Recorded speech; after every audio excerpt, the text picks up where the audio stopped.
I always thought the woods behind my grandparents' cabin were just ordinary, until tonight. If you've ever felt like you were being watched, stick around, because what I found on that trail will make you question every shadow you've ever ignored. It started while I was hiking alone, trying to clear my head after a rough week.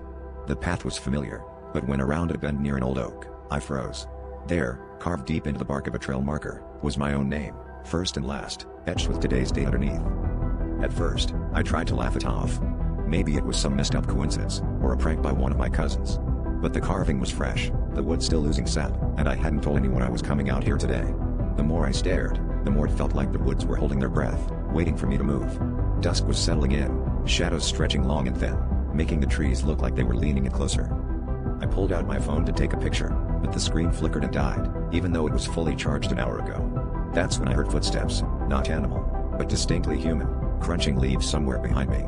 I spun around, heart in my throat, but saw nothing except the empty path widening deeper into the gloom. Every instinct screamed at me to run, but curiosity and fear rooted me to the spot. Then, just as the last rays of sunlight disappeared, a voice whispered my name from the darkness, sounding terrifyingly familiar, like my own, but twisted, echoing from somewhere just out of sight. The footsteps grew louder, circling, and I realized the carvings weren't a warning. They were an invitation. I wasn't lost, I was expected. And as unseen hands brushed against my shoulders, cold as grave dirt, I understood, whatever was waiting for me in these woods had always known I'd come, right on time.